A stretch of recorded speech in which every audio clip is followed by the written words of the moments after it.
Estimados amigos de Clúster Metropolitano de Energía, es un gran gusto y un gran honor presentarles al doctor Ramón Méndez.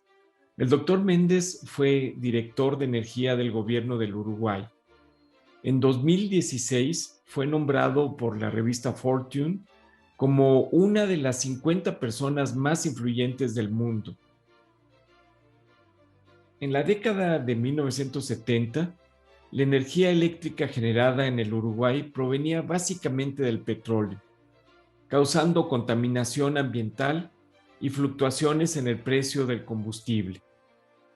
En la actualidad, el Uruguay provee prácticamente el 95% de la electricidad viniendo de energías renovables. Esto fue totalmente revolucionario y es un ejemplo mundial de la descarbonización de la economía. Como director nacional de energía del Uruguay, el doctor Méndez ha sido el artífice de esta transformación al trabajar con el gobierno y los privados para desarrollar una estrategia energética muy exitosa en su país que ha asombrado a todo el mundo. Con una estrategia clara que sin duda no fue nada fácil, el Uruguay ahora cuenta con una generación eléctrica basada prácticamente en energías renovables, ya sea a través de generación eólica, hidráulica, biomasa y fotoeléctrica. El doctor Méndez pudo combinar iniciativas que benefician tanto al medio ambiente como a la economía del país y a los usuarios de la electricidad. Él es el uruguayo Ramón Méndez, director de Cambio Climático del Ministerio de Vivienda y Medio Ambiente de Uruguay, que fue incluido este año en la lista de los 50 líderes mundiales de la revista Fortune. Totalmente inesperado para mí. Sabíamos que había un creciente interés internacional por lo que venimos haciendo en Uruguay en relación al tema energético, pero jamás esperé estar en una lista de ese tipo, ni jamás en mi vida me imaginé que iba a estar en una lista de 50 personalidades más influyentes del mundo. Según indicó el doctor en física, durante 2 años se invirtieron más de 2.000 millones de dólares que han generado que casi la totalidad de la matriz eléctrica provenga de una combinación entre energía eólica, fotovoltaica y centrales de biomasa, que se han complementado con la tradicional energía hidráulica. Desarrollamos desde el comienzo del primer gobierno del doctor Vázquez, se vino desarrollando un trabajo en equipo muy importante en el país, una política novedosa, que comenzó a ver sus frutos en relativamente poco tiempo y que genera una transformación estructural importante en nuestro país. Asimismo, señaló que con la introducción de varios tipos de energías renovables se rompió con varios mitos que, según explicó, se planteaba desde el inicio de estos proyectos, entre ellos que no era posible generar un fuerte porcentaje de fuentes renovables más allá de la energía hidráulica. Sí mostramos que era posible complementar las diferentes fuentes energéticas renovables entre sí hasta llegar a porcentajes muy cercanos al 100%. La revista incluye a grandes líderes del mundo como Angela Merkel, como el Papa Francisco, bueno, los capos de Amazon o de Apple también. Hay un alcalde italiano de un pueblito muy chiquito que es premiado por recibir refugiados de Medio Oriente. Hay un profesor de Estados Unidos, de Michigan, Martín de Flint, allí donde se dio la crisis del agua, que es premiado por toda la investigación que llevó a resolver eso. Es decir, también gente que ha liderado procesos que la revista considera importantes, ¿no? Creo que tomó como un esfuerzo colectivo importante que se dio en los países, que se viene dando en el país de hace ya unos 10 años y que, bueno, que de alguna forma a nivel internacional es reconocido porque se llevó adelante un camino que se quiere hacer en muchos lugares y rompimos de alguna forma varios falsos paradigmas que podrían haber relacionado este tema. El primero que es posible hacerlo. El primero que es posible hacerlo, claro, que se puede conseguir la financiación, que se puede reducir costos y no necesariamente como se había hecho en Europa, introduciendo renovables a base a subsidios. Y también, bueno, el hecho de que de alguna forma se puede lograr una complementación tan importante de energías renovables y eso fue tal vez el secreto mayor, cómo complementar la tradicional energía hidráulica con momentos que tenemos ahora hasta 60% de electricidad en el país que viene de los parques eólicos. Esa complementación fue tal vez el hecho más llamativo y que más respaldado a nivel internacional. Todo empezó, mi historia en esto, hace una decena de años, cuando Uruguay vivía lo que se llamaba la crisis energética. No sé si lo recuerdan, pero los apagones frecuentes, los cortes de luz, la necesidad de importar electricidad o energía porque no tenemos y los precios que se disparaban, los costos que se disparaban fundamentalmente.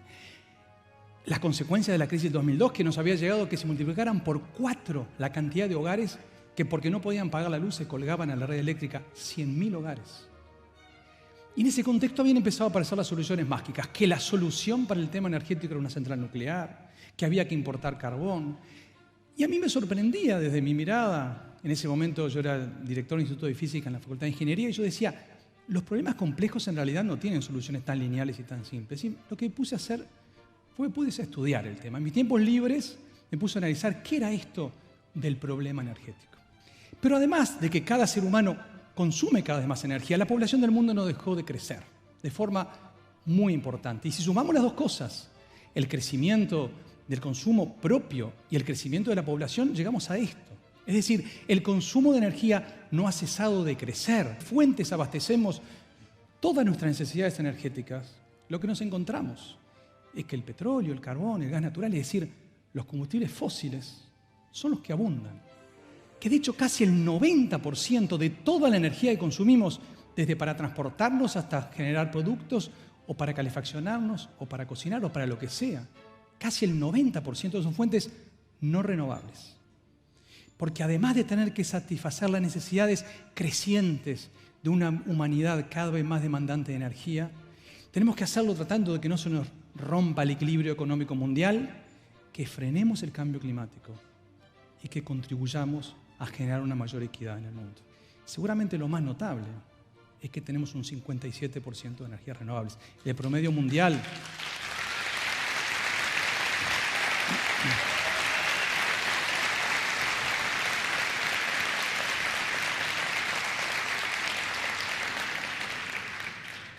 El promedio mundial, les recuerdo, es de solamente 13%. Y de ese 13%, 10% es la leña, que les recuerdo, es la única fuente de energía para 1.600 millones de seres humanos. En la combinación virtuosa que logramos construir fue una gran tarea titánica que llevó decenas de técnicos para hacer la estabilización de la fuente eólica con la fuente hidráulica y para poder permitir una estabilización de la demanda, de la oferta energética en función de la demanda. Hoy, en promedio, tenemos 20 y pico % de energía eólica, pero en muchos momentos de los días ventosos, aunque no lo sepan, el 80% de toda la energía eléctrica que consume Uruguay proviene de los 20 y pico parques eólicos que hoy tenemos instalados en nuestro territorio. Es un cambio paradigmático y total. El promedio mundial es de 21%. Para tener una idea de lo que significan los cambios. Y esto, rompiendo otro falso paradigma, nos permitió mostrar que las energías renovables no son más caras. De hecho, hoy, todos los años, el país se ahorra $500 millones porque gastamos $500 millones menos en generar la electricidad que precisamos, al salir de los combustibles fósiles, al pasar a las energías renovables. Y también, bien interesante, es que en relación al cambio climático, nuestra matriz eléctrica en particular está prácticamente descarbonizada, es decir, hemos sacado prácticamente nuestras emisiones de CO2. De hecho, Uruguay emite 30 veces menos que el promedio mundial. Ustedes me dirán, claro, pero somos chiquitos. No me refiero globalmente, me refiero por cada unidad de energía. Es decir, por cada kilovatio hora que generamos y que consumimos en nuestro país, emitimos 30 veces menos CO2 que un kilovatio hora que se genere, que se produce en cualquier otro país del mundo, o en promedio de todo el mundo. Lo bueno es que el futuro depende de nosotros. Muchas gracias.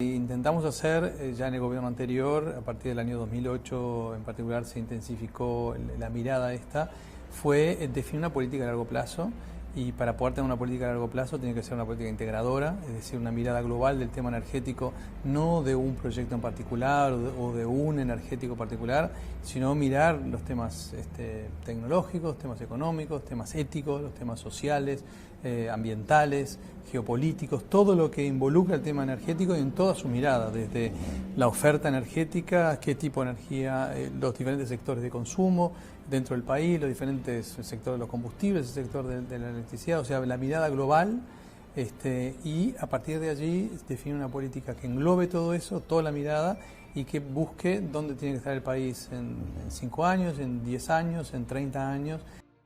prometimos, hoy estamos en piso para realizar una entrevista con Ramón Méndez, asesor de la Intendencia, pero especialmente hoy invitado porque es experto en cambio climático y además considerado una de las 50 personas con mayor influencia mundial por la revista Forbes. Justo es decir que los empresarios también han visto que hay oportunidades de negocio en esta nueva economía que hay que desarrollar que enfrenta el cambio climático. Por ejemplo, las energías renovables. Se están invirtiendo más de 300.000 millones de dólares por año en energías renovables, como una muestra que también allí hay oportunidades de negocio, hay oportunidades de generar ganancias con una nueva forma de desarrollo. ¿Qué puede pasar si efectivamente no nos tomamos en serio este tema a nivel planeta? Ahí las consecuencias son tremendas, ¿no? O sea, ahí los modelos científicos de predicción son cada vez más coincidentes y hay cada vez más unanimidad en esto. Por ejemplo, si la temperatura aumentara 2 grados por encima de lo que tenemos, se comenzaría a derretir completamente Groenlandia. Si Groenlandia, todos los hielos que hay cubriendo Groenlandia se derriten, es un fenómeno que no se puede parar, es irreversible. Una vez que comenzó, no es posible detenerlo.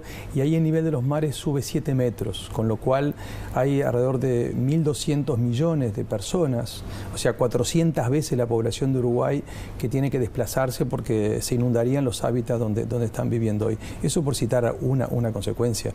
Tú citabas recién algunos datos de Naciones Unidas sobre el incremento de ciertas enfermedades, el problema del acceso al agua potable, el problema de las dificultades con los alimentos, también con las sequías, cómo provocan problemas con los alimentos. Y después hay otro tema en el que la ciencia cada año que pasa es más categórica, en que el riesgo es mucho mayor de lo que se había previsto en un momento, que es lo que se llama la acidificación de los océanos.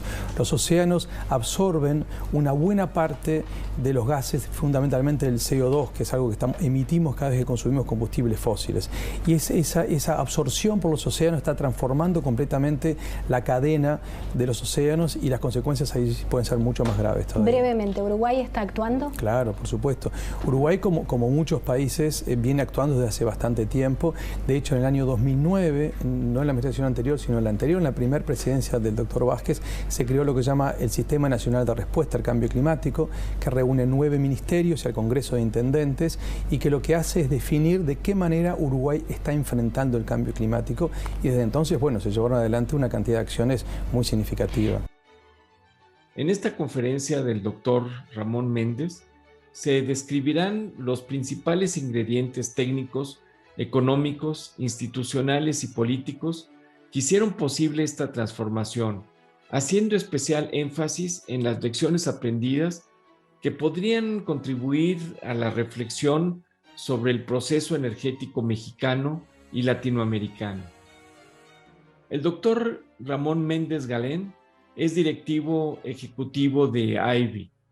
Es licenciado en física por la Universidad de Grenoble, Francia, y doctor en física por la Universidad de La Plata en Argentina.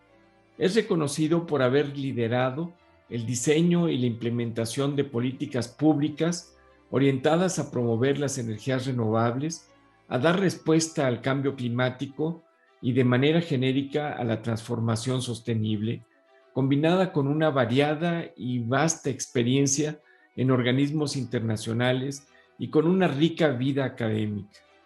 En Uruguay, entre 2008 y 2015, fue director nacional de energía, diseñando la política energética del Uruguay del año 2008 al año 2030, aprobada por todos los partidos políticos del país y liderando la reconocida revolución del sector energético uruguayo, que hoy incluye 98% de energías renovables en la matriz eléctrica, con participación de hasta 95% de energía eólica y 67% de fuentes renovables en la matriz primaria global del país. Este proceso atrajo inversiones por más de $5,000 millones, 10% del PIB uruguayo. Redujo en 40% los costos medios de generación y permitió la creación de 50,000 puestos de trabajo. Entre 2015 y 2016 fue director nacional de Cambio Climático del Uruguay, coordinando el diseño de la Política Nacional de Cambio Climático de Uruguay de 2020 a 2050 y cumplió una destacada labor en la negociación del Acuerdo Climático de París.